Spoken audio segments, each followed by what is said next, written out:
नमस्कार मित्रों, मैं प्रियंका शर्मा आप सभी का स्वागत करती हूँ अपने चैनल पर। पिछले वीडियो में हमने पढ़ा था कि योग अभ्यास में, योग साधना में जो योगी के मार्ग में बाधक और साधक तत्व आते हैं, जो सहायक तत्व होते हैं वो कौन कौन से होते हैं, जो बाधक तत्व होते हैं कौन कौन से होते हैं। आज हम महर्षि पतंजलि के अनुसार पढ़ेंगे, जो पतंजलि योग सूत्र में लिखा गया है, योग दर्शन में, जिनको हम बाधक तत्व भी बोलते हैं और समस्याएं भी कह सकते हैं आप, और इनको नो अंतराय भी कहते हैं।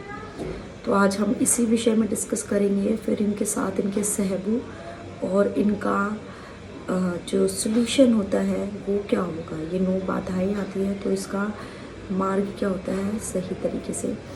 तो मैं सबसे पहले नो अंतराय की बात करूँगी, जो महर्षि पतंजलि जी ने बताए गए हैं। व्याधि सान संचय प्रमाद आलस्य अविरति भ्रांति दर्शन अलक्त भूमिकत्व और अनुपस्थित तत्व। ये 9 प्रकार के उन्होंने 9 बाधाएं, 9 अंतराय कह सकते हैं, जो एक योगी की योग साधना में बाधाएं उत्पन्न होती हैं। एक एक हम डिस्कस करेंगे। सबसे पहले मैं व्याधि के विषय में बताऊंगी कि व्याधि क्या है। जब आप शारीरिक रूप से बीमार होते हो उसको व्याधि बोलते हैं। शारीरिक रूप से आपकी इंद्रियां काम नहीं करती। अगर आप स्वस्थ नहीं हैं तो आप कोई भी कार्य अच्छे से नहीं कर सकते। इसी प्रकार से जब एक व्यक्ति सबसे पहले आप फिजिकली रूप से स्वस्थ होना आपके लिए किसी भी कार्य के लिए बहुत आवश्यक है, लेकिन आप स्वस्थ नहीं हैं तो आप वैसे ही ये बाधाएं उत्पन्न होती है आपके किसी भी कार्य के लिए, और योग मार्ग में भी ये बाधाएं बताई गई हैं।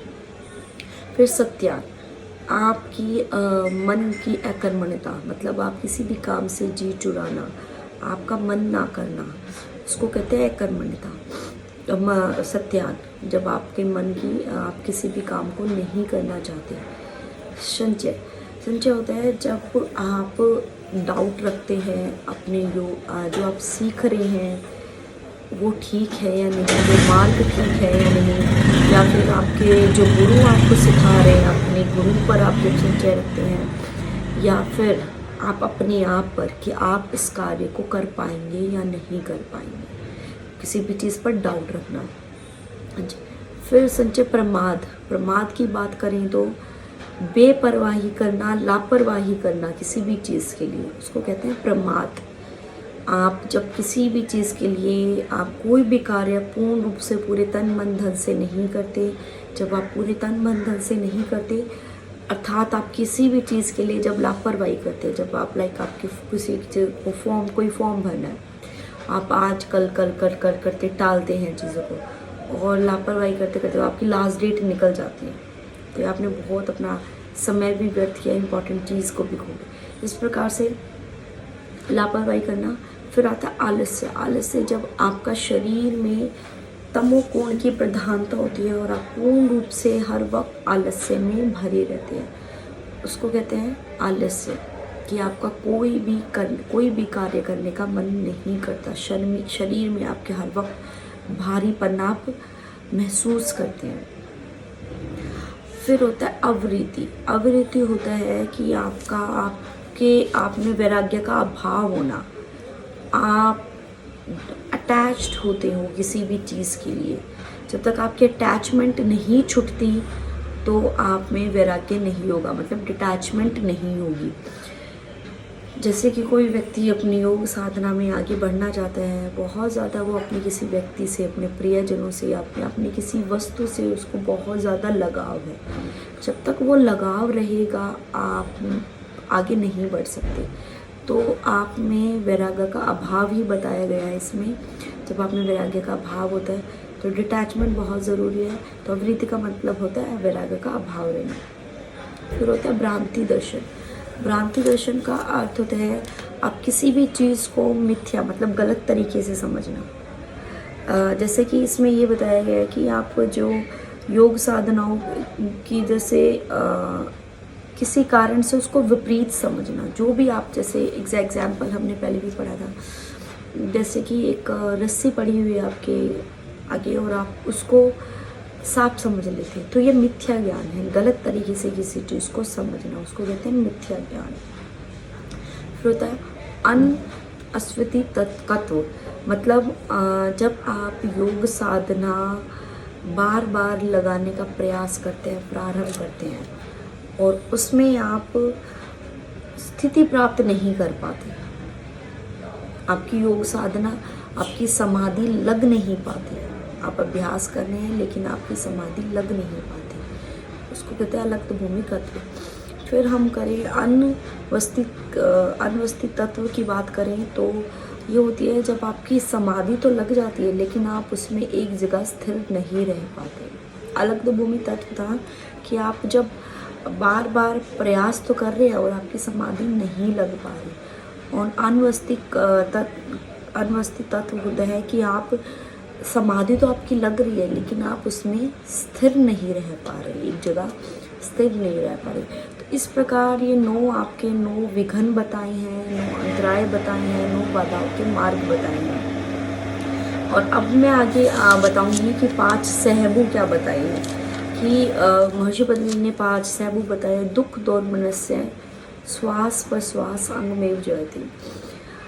ये दुख होता है, महर्षि पतंजलि ने 3 प्रकार के दुख बताए, इनको 5 सहबू भी कहा जाता है कि आप 3 प्रकार के दुख आपके जीवन में होते हैं। एक आदि दैविक, आदि भौतिक और आध्यात्मिक। आदि दैविक होते हैं जो आपको नेचुरल डिजास्टर्स, प्राकृतिक आपदाओं से मिलते हैं, जैसे कि आंधी, तूफान, भूकंप, ये आदि दैविक है जो आपके हाथ में नहीं है। आदि भौतिक जो आपको किसी बाहरी वस्तु से मिलते हैं, जैसे कि किसी प्रकार का वायरल, आजकल हम एग्जाम्पल ले सकते हैं जैसे कि कोरोना वायरस बहुत चला हुआ है, ये आदि भौतिक है। और या फिर किसी जानवर ने आपको काट लिया, आपका कोई एक्सीडेंट हो गया, ये बाहरी वस्तु का। फिर आदि आध्यात्मिक जो आपके शरीर में स्वयं उत्पन्न होते हैं, उनको कहते हैं आध्यात्मिक, जिससे कि साइकोलॉजिकल डिसऑर्डर्स भी इसमें इंक्लूड होंगे, आध्यात्मिक होते हैं। फिर हम बात करते हैं उसकी कि दोर्मनस्य क्या होता है। जब आपकी इच्छा पूर्ति नहीं होती और आप उसके लिए शोक मनाते हैं, विलाप मनाते हैं। आपके जीवन में कोई भी छोटे से छोटे बच्चे हैं, उनको अगर टॉय नहीं मिलता, वो खिलौने की ज़िद करते हैं, तो वो उसी समय उस चीज़ का रिएक्शन दिखाते हैं कि वो बहुत ज़ोर ज़ोर से रोना स्टार्ट करते हैं। ऐसे ही जब आपकी जीवन में इच्छाएं पूरी नहीं होती हर स्टेज पर, तो आप हमेशा उसके लिए शोक मनाते हैं। तो ये भी आपकी बाधाएं हैं जो आपके योग साधना में आती हैं। इस प्रकार के दुख आते हैं। फिर दोर्मनस्य, फिर अंगमेव जयते। जैसे कि आप अभ्यास करते हैं, आप समाधि तो आपने लगा ली, आप बैठ गए, स्थिर होकर बैठ गए, लेकिन आपके शरीर में कंपन होने शुरू हो जाती है, आप स्थिर नहीं बैठ पा रहे हैं, उसको कहते हैं अंगमेव जयते। उसमें आपके स्थिर में, आपकी शरीर में कंपन होना।